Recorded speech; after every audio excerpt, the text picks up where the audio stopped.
안녕하세요. 그때 그 날씨 이세나입니다. 칼바람이 부는 화요일입니다. 어제보다 날이 더 추워진 것 같은데요. 감기 걸린 분들도 많으시죠?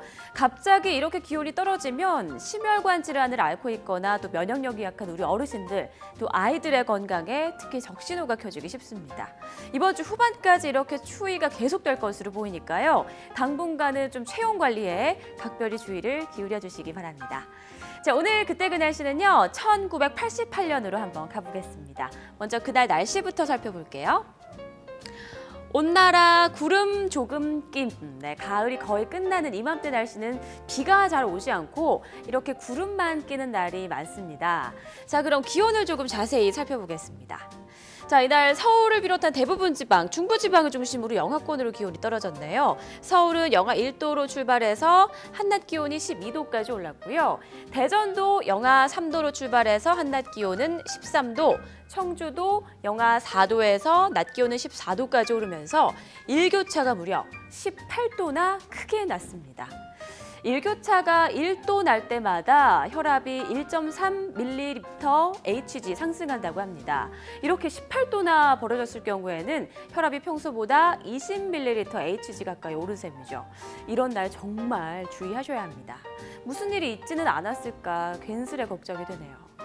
자, 이렇게 아침 저녁으로 영하권의 추위가 이어지면서 연탄을 떼는 곳도 늘었는데요. 신문에서는 당시에 큰 골칫거리였던 연탄 중독 사고에 관한 기사를 실었습니다. 함께 볼게요.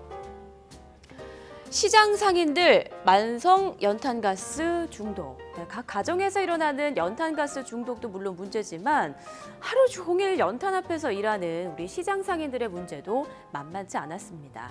사진도 한 장 실려 있거든요. 함께 보도록 하죠.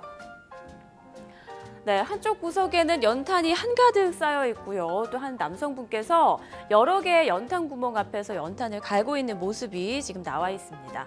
글을 좀 한번 읽어볼까요? 영등포 시장에서 연탄을 피워 파는 심회식 씨는 기억력이 자꾸 떨어진다고 말하면서 빨리 유독가스가 안 나오는 연탄이 개발되기를 바라고 있다라고 나와 있습니다. 그 연탄 가스가 몸에 안 좋다 보니까 우리 이분께서도 인상을 잔뜩 찡그리고 계시네요. 그런데 연탄가스는 오랫동안 마시게 되면 뇌세포가 파괴되면서 기억력이 감퇴되기도 한다고 합니다.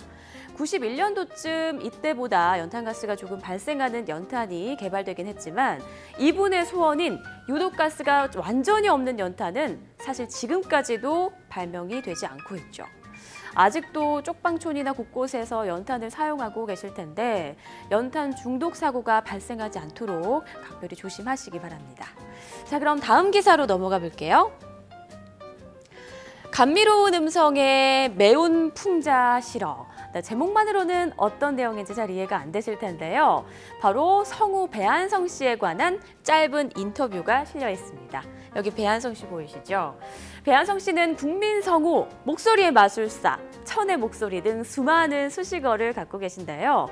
대표작이라고 하면 만화 영화죠. 컴퓨터 영사 가제트를 꼽을 수 있을 겁니다. 나와라! 가제트 만능팔 기억하시죠? 네, 배한성 씨의 목소리를 잊지 못하게 만들어준 작품이 바로 가제트 형사였는데 가제트의 그 만능팔이면 해결 못하는 문제가 없었어요. 그 외에도 맥가이버, 콜럼보, 간디, 또 로미오 등 수많은 캐릭터를 탄생시켰습니다. 배한성 씨는 성우 생활을 한 지 40년이 넘었다고 하고요. 또 표현해낸 목소리만 2만 명 정도가 된다고 합니다. 성우란 단순히 목소리를 입히는 직업이 아닌 또 하나의 배우라고 하는데요. 보통 자신의 목소리를 알리는 데만 무려 10년 정도가 걸린다고 합니다.